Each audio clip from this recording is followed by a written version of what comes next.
दज्जाल एक ऐसा फितना है जिससे बचने की हिदायत अल्लाह ताला के हर पैगंबर और नबी ने की है और इससे दूर रहने की तलकीन की गई है। दज्जाल का ज़हूर क़यामत की सबसे बड़ी निशानी है, लेकिन इस दुनिया में ऐसे भी कुछ लोग मौजूद थे जिनकी दज्जाल से मुलाकात भी हुई है और इससे बाद भी।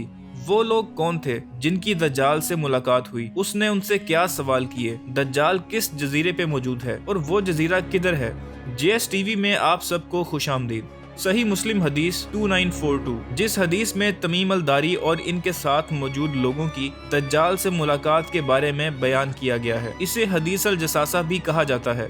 हजरत फातिमा बिनते कैस रजी अल्लाह ताला अन्हा से रिवायत है कि मैंने अजान देने वाले की आवाज सुनी और नमाज शुरू होने वाली थी, तो मैं मस्जिद की तरफ निकली। मैंने रसूल अकरम सल्लल्लाहु अलैहि वसल्लम के साथ नमाज पढ़ी। मैं खवातीन की उस सफ में थी जो मर्दों के बिल्कुल पीछे थी।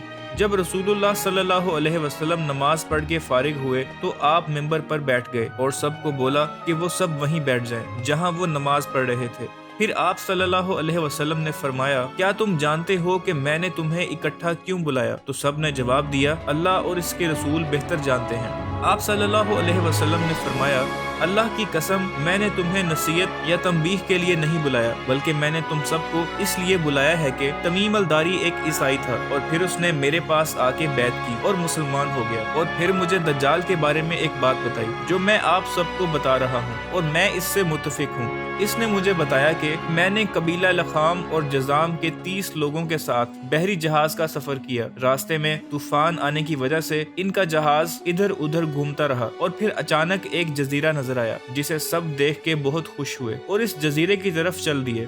जजीरे पर पहुंचने के बाद उन सब की मुलाकात एक अजीब मखलूक से हुई जिसके पूरे जिस्म पर बाल ही बाल थे और वो उसके चेहरे और उसकी पीठ को अलग नहीं कर सकते थे क्योंकि वो बहुत बालों वाली मखलूक थी। इन्होंने कहा कि तुम हलाक हो, तुम क्या हो?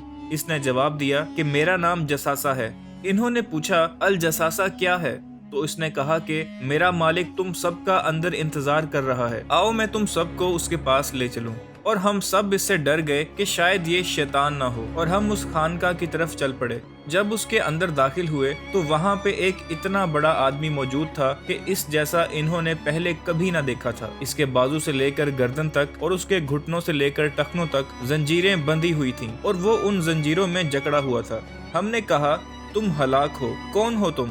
उसने जवाब दिया कि मेरे बारे में तुम्हें जल्द ही पता चल जाएगा, मुझे बताओ कि तुम कौन हो। और फिर हमने उसे बताया कि हम अरब के लोग हैं और उस जजीरे तक पहुंचने की सारी रुदाद उसे सुना दी। उसने कहा कि मुझे बेसान के खजूरों के दरख्त के बारे में बताओ, क्या उनमें अब भी फल आते हैं? हमने कहा आते हैं और कहा कि अनकरीब ये फल नहीं देंगे। फिर उसने तिबरिया की झील के बारे में पूछा। हमने कहा कि तुम उसके बारे में क्या जानते हो? तो उसने बोला कि क्या उसमें पानी है? हमने बोला कि उसमें बहुत पानी है। और फिर उसने कहा कि जल्द ही ये सारा पानी खुश्क हो जाएगा। फिर उसने चश्मा ज़गर के बारे में पूछा कि क्या इस चश्मे में पानी है? क्या लोग इस चश्मे के पानी से अब भी खेतों को सैराब करते हैं? तो हमने कहा कि हाँ, इसमें बहुत पानी है और अब भी लोग इससे खेती करते हैं। फिर उसने कहा कि नबी उम्मी का कुछ हाल सुनाओ। हमने कहा कि वो मक्का से हिजरत करके मदीना चले गए हैं। उसने कहा कि क्या अरब इससे लड़ते हैं? हमने कहा हाँ। इसने पूछा, वो कैसे? हमने बताया कि आप सल्लल्लाहु अलैहि वसल्लम अपने आसपास के अरबों पे गालिब आ गए थे और इन्होंने आप सल्लल्लाहु अलैहि वसल्लम की अताअत की। उसने पूछा, क्या वाकई ऐसा हुआ है? तो हमने जवाब दिया हाँ। तो उसने कहा कि अगर ऐसा है तो ये उनके लिए बेहतर है कि वो इसकी अताअत करें। और अब मैं तुम्हें अपने बारे में बताता हूँ कि मैं दज्जाल हूँ और अनकरीब मुझे ज़हूर की इजाज़त दी जाएगी। चुनाचा मैं बाहर निकलकर हर मुल्क में सफर करूंगा और किसी भी बस्ती को ना छोड़ूंगा, मक्का और तैयबा यानी कि मदीना के अलावा, और 40 रातें रहूंगा। मक्का और तैयबा दोनों मुझ पे हराम हैं। जब भी मैं इनमें से किसी एक में दाखिल होने की कोशिश करूंगा तो मुझे एक फरिश्ता मिलेगा जो मुझे रोकने की कोशिश करेगा और उसके हाथ में तलवार होगी। हर रास्ते पे फरिश्ते इन जगहों की हिफाजत पर मामूर होंगे। ये वाकया सुनाने के बाद अल्लाह ताला के रसूल हजरत मोहम्मद सल्लल्लाहु अलैहि वसल्लम ने अपनी लाठी से मिंबर पर मारा और फरमाया, ये तैयबा है, ये तैयबा है, ये तैयबा है, यानी मदीना। क्या ये बात मैंने तुम सबको पहले नहीं बताई थी? सब ने कहा हाँ। حضرت محمد صلی اللہ علیہ وسلم نے فرمایا، مجھے تمیم کا قصہ پسند آیا کیونکہ یہ ان باتوں سے متفق ہے جو میں تمہیں اس کے بارے میں اور مکہ اور مدینہ کے بارے میں بتاتا تھا، لیکن نہ ہی وہ بحر شام میں ہے اور نہ ہی یمن کے سمندر میں ہے، بلکہ وہ مشرق میں موجود ہے، اور اپنے ہاتھ سے مشرق کی طرف اشارہ کیا۔ پھر حضرت فاطمہ رضی اللہ تعالی عنہا نے فرمایا کہ انہوں نے یہ رسول اکرم صلی اللہ علیہ وسلم سے یاد کیا ہے۔ اس حدیث مبارک سے ہمیں دجال کے آنے سے پہلے ہونے والی چیزوں کی نشاندہی ملتی ہے۔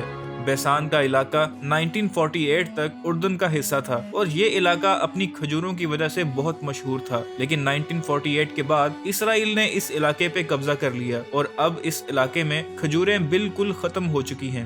دجال کا دوسرا سوال تبریہ کی جھیل کے بارے میں تھا، جسے سی آف گیلیلی بھی کہا جاتا ہے۔ اس جھیل کی لمبائی 23 کلومیٹر ہے اور یہودیوں کے لیے فریش واٹر کا سب سے بڑا ذریعہ ہے۔ جب ٹائٹس نے بیت المقدس پہ حملہ کیا تھا تب کافی تعداد میں یہودی اس جھیل کے پاس آ کے بس گئے تھے اور یہیں پہ اپنی مقدس کتاب کو ترتیب دینے کا سلسلہ شروع کر دیا تھا۔ اس جھیل کا پانی مسلسل استعمال ہونے کی وجہ سے بہت تیزی کے ساتھ اس میں کمی آتی جا رہی ہے اور یہ جھیل 100 سال کی سب سے کم ترین سطح پر پہنچ چکی ہے اور خشک ہونے کے قریب ہے۔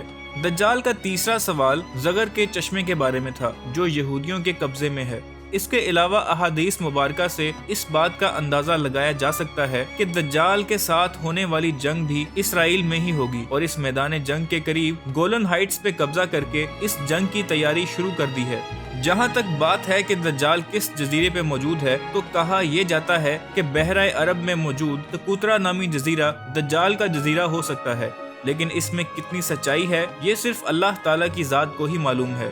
دجال کے ظہور کی 3 نشانیاں پوری ہوتی نظر آ رہی ہیں اور اس کے آنے میں اب زیادہ وقت باقی نہیں رہا، لیکن اب یہ ہم پہ ہے کہ ہم اب بھی غفلت میں جینا پسند کریں گے یا دجال کے ساتھ مقابلے کی تیاری کریں گے اور اپنے ایمان کو اتنا پختہ کر لیں گے کہ دجال کی جنت اور حقیقی جنت میں فرق کر سکیں گے۔